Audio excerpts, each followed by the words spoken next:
We need to listen to some fantastic opinions from a lot of people. But right now, someone's coming up who's going to share a story which is going to touch every one of you right in the heart, quite frankly. So I won't go into any detail. I'll just be like, Lindsay up, give Lindsay a big round of applause, ladies and gentlemen.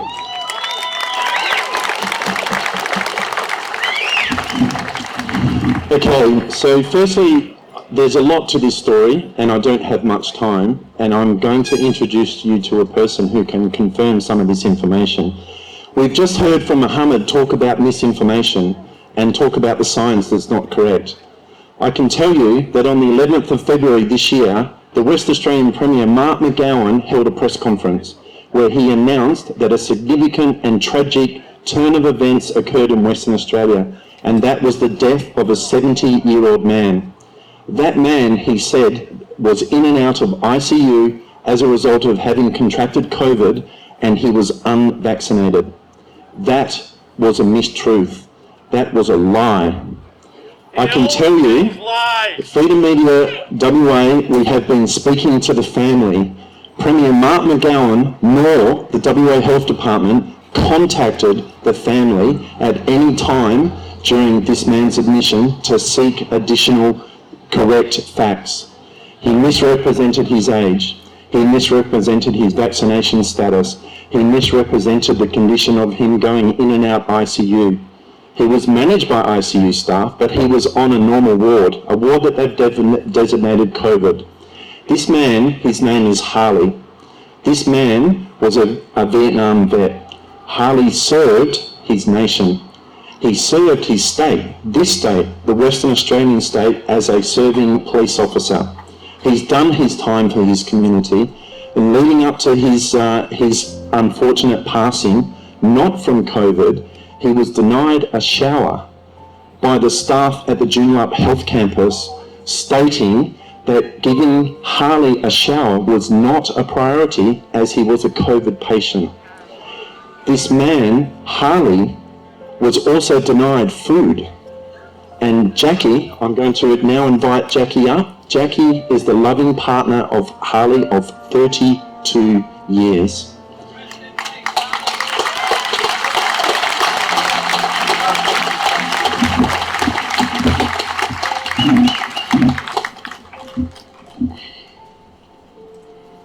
Yes, hi everybody. Where do I begin? I'm sure that my story is like many out there, where I was one of the other untruths that McGowan in his press conference said was that he had been to the bowling club, North Beach Bowling Club. I was the bowler who's never ever been to the bowling club. I think that if there's any mainstream media here today, I'd say shame on you.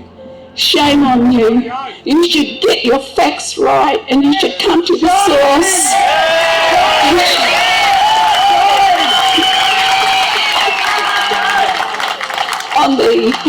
My husband died on the 10th. On the 11th, the next day, my stepson rang me and he said, "Jackie, have you shared with the media about what happened to Dad?" I said, "Have you watched it on TV?" I said, "No." He said, "Well, they're saying that Dad died of COVID." So he tried to ring McGowan and we had no response from him at all. So, mainstream media, if you're out there, you're meant to give the truth. We're a nation and a people, we want the truth. And if you're actually, you should be ashamed. You're bringing shame to the profession of journalism and reporting, right reporting.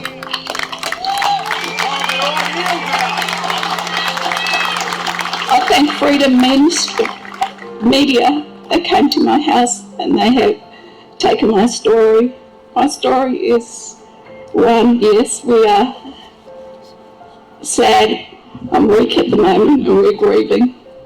I grieve with all of you out there who know what my circumstance is like.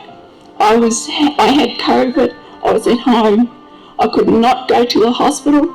None of our family could go to the hospital.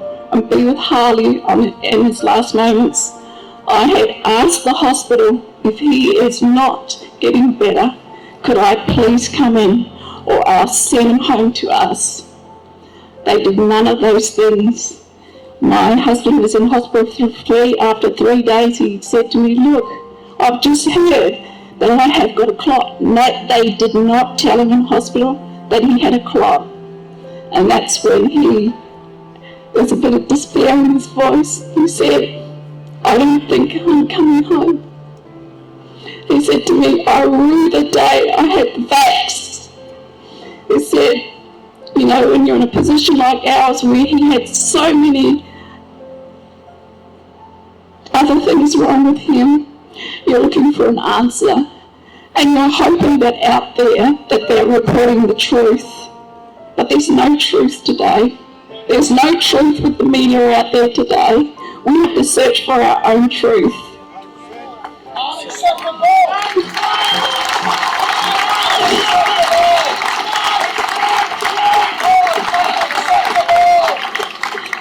Yes, I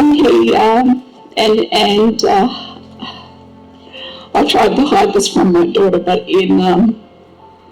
because I knew we'd been talking about getting vaxxed, we both thought, no, we really didn't want to, but maybe this is maybe.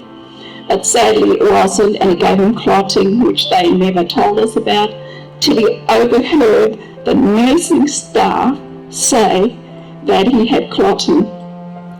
I mean, that is just disgusting. You know, the showering, a man who was a shower a day, two showers a day, a man who didn't feel like the day started without having a shower. I fought with them. I rang them up and I said, my husband would like a shower. He said that night staff wouldn't give him a shower. No, they said it's not a priority. Not a priority was their thing. The other thing he complained to me was, he said, I'm hungry. Now, they know because of his condition that he wasn't breathing very well, so he would have sustagen when he was in hospital. I said, have you asked? He said, yes, I've asked for sustagen, and they haven't given it to me.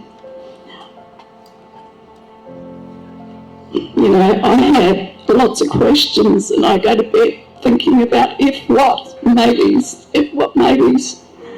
And I have come to this conclusion. If you have a loved one, do not take them to the hospital at the moment. Do not take them to the hospital, and especially if you think that they may have COVID, because I'm telling you what, I think they simply did not administer the right treatment for him. Basically, he was there and they were allowing him just to die without giving him what he needed.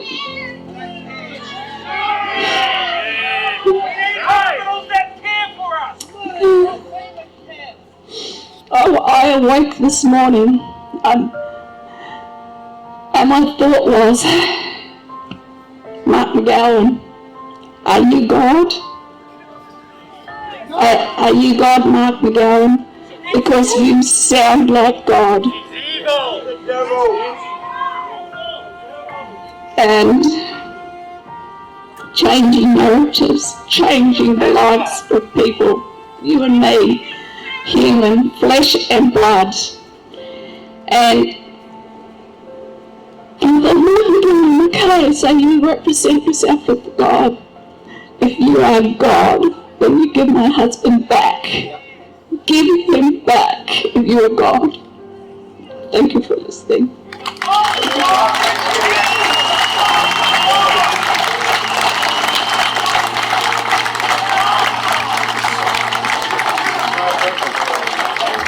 Okay, I just want to add just some final points to that. You will hear the full story. Freedom Media WA will be releasing this in a couple of days' time because there will be an edit involved in this. Jackie will not deny Harley was an unwell man towards his end of time. He was a man that had a triple heart bypass. He was a man that had diabetes. He was also a man that had early onset renal failure as a result of the heart medication that he's had over the period of time. The last time that he attended ICU in relation to his heart was November last year. He did not attend ICU in relation to this. The initial call, where it was disclosed that he was vaccinated, was he had an unusual feeling in his heart. But that's one thing I want to say. The other thing in relation to Jackie is Jackie found herself in isolation during this time leading up to Harley's passing. On his passing, it took 5 hours before the hospital notified Jackie of the passing of her beloved Harley.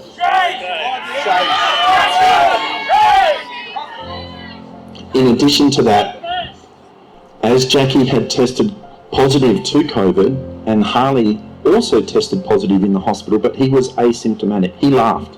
He laughed about the whole thing, saying, I can't believe they're telling me that I have COVID. What I want to say is, whilst Jackie was at home in isolation, she received a phone call from the WA Health Department telling her when she no longer exhibited symptoms, which consisted of a headache and a sore throat, and she was unwell for about 4 or 5 days, that they said she was free to leave the home.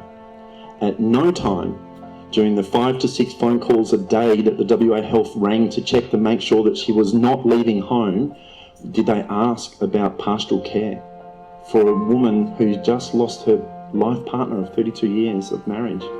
At no time when the police came knocking on her door did the police ask her if she needed food, if she needed anything. Jala has driven some considerable distance down to be with her, 1,800 kilometres.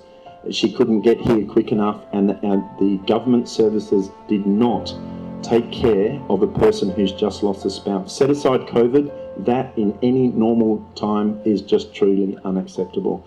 I ask that as you see Jackie walking around, you extend a bit of heartfelt sympathy, which we've just heard, so thank you.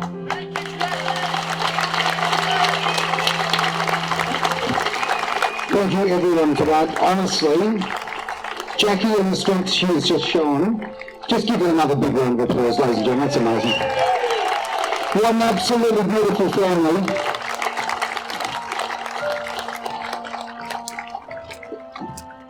That's an incredibly sad thing. And I'm incredibly sad, but I'm also incredibly angry, because this should not happen. It should not happen.